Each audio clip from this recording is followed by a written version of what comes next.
The Industrial Revolution was a special revolution that started in the 1760s and ended in the 1830s. It initially started in Britain and eventually made its way to the United States. It was a time where the economy was changing as well as politics and social standings. New technologies were introduced and the production of products skyrocketed. The Industrial Revolution was a time of wealth and lots of available jobs, a great benefit to the growing economy. However, with each benefit comes a disadvantage. Stay tuned, and this short presentation will go over the ups and downs, as well as major changes to the economy, society, and politics during the Industrial Revolution. The proletarians versus the upper class. One of the largest social changes during the Industrial Revolution was the proletarians, also known as the working class, and the bourgeoisie, also known as the upper class. Gone were the days of upper, middle, and lower classes. The social standing these days, like before, were dependent on the job you held and your salary. The upper class was mostly made up of businessmen and investors, while the proletarians were the men, women, and children who worked long hours in factories, mines, or other back-breaking tasks. The people of the upper class got to live luxurious and comfortable lives, where living was easy and food was good. The other benefits of the upper class is that they had clean housing, which in turn led to very little transmitting of disease. The proletarians, on the other hand, lived in unsanitary and overcrowded living spaces, which in turn led to many sicknesses and disease being easily spread. These people also worked 5 to 7 days a week for up to 12 hours and were paid little to no income. Money was so tight for the proletarians that children as young as 7 were forced to work, and this resulted in them growing up deformed and crippled from all the extensive labor. Another new aspect during this time period was the start of women working in factories and other buildings. Before the Industrial Revolution, women worked at home or on the farm and cared for children as well as household chores.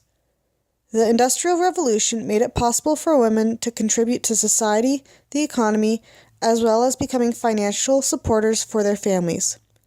Although women were now permitted to work, there were still many inequalities due to the fact that they were women, one of which was being lower wages even if being compared to a man with the exact same job. Another issue women faced were the ones found at home. During the Industrial Revolution, the rates of domestic violence were much higher than that they were in the past. This was most likely because men also worked for many hours at a time and were probably exhausted and stressed when they returned home. And if dinner wasn't ready, or if the wife did something that upset her husband, she was the one who had to face the consequences. Proletarian women also faced higher birth rates due to the high mortality rate in children. Many children died before their second birthday due to diseases caused from unsanitary living conditions. Another reason for higher birth rates is because many children faced fatal accidents while working in factories and mines. While on the topic of high birth rates, it leads to the discussion of an economist named Thomas Malthus. Thomas Malthus was intrigued by human population figures, such as births and death rates, as well as marriage and childbearing.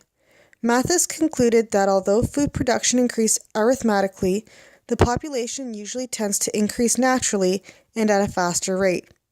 Malthus spent much of his time arguing that there is no surprise in the fact that humans tend to choose or reduce the population growth.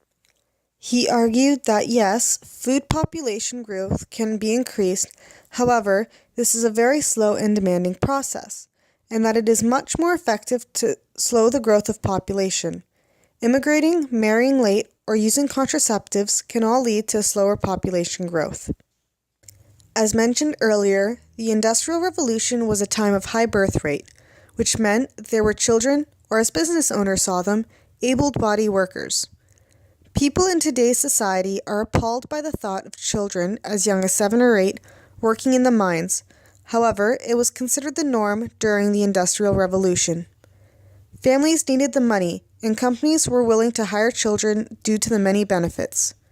Children are smaller and can fit into small and hard-to-reach places. They can also be controlled a lot easier than adults, and they adapted much quicker than adults do. Child labor was actually a result of the government at the time. Britain during the Industrial Revolution had an economic system known as laissez-faire. The theory behind the system is that government should have little influence as possible on individual companies and economic affairs. It wasn't until the Factory Act was passed in 1833 that children and women had some protection in the workplace. The Factory Act restricted children under 9 from working and also limited the number of hours a day children and teens could work. Another act that was passed in order to protect children and women was the Mines Act of 1842. This act prohibited children under 10, as well as any woman, from being employed to work in underground mines. From farms to cities. Before the Industrial Revolution, much of the work was done on farms, caring for animals and crops. The Industrial Revolution changed all that, and many people left their farms to move to cities to find work in factories. On an economic standpoint, this was the time where people could make it or break it. Many people risked their entire livelihood and reaped amazing rewards, while others lost everything.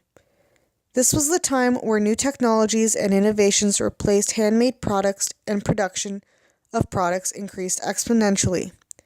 This went hand in hand with the consumer demand. The existing technology and systems in place could not keep up with the increasing demands of goods. This was an issue because with all of the new jobs in factories and mines, people had the money and could afford exotic and unique goods such as china and cloth. Due to the rising demands, traders soon realized that if they produced a larger quantity of goods and sold them at cheaper price, they could reach a larger consumer population and receive a higher revenue. The large demand of products also led to the introduction of the multiplier effect. The multiplier effect is one of the sole reasons why the economy during the Industrial Revolution was so impressive. One example of the multiplier effect is the production of cloth. For example, people need clothes. There are more people in the cities, which equals a high demand for cloth. The high demand for cloth then results in faster methods of spinning wool, which in turn leads to faster methods of weaving cloth being produced. This was also the same with the introduction of steam-powered and locomotives. With money and wealth comes power and leadership. During the time of the Industrial Revolution, it was the people who had wealth also had the power. The only people permitted to vote were men of high social standings and high wealth. At no point were women ever allowed to vote, no matter their social or financial standings. One law that had a large impact on the proletarians was the passing of the New Poor Law that was passed in 1834. This law was passed to deter people from receiving financial help. The way this law worked was by providing people who needed financial help in workhouses. However, the conditions in the workhouses were far worse than the conditions outside. This law remained until 1909, and although it sounds cruel, approximately 5% of Britain's population relied on the New Poor Law. The Industrial Revolution was a time where money made its mark. People rather benefited from it or suffered. The Industrial Revolution was also a time where many breakthroughs in technology were made, and it is still an important series of events that will not soon be forgotten.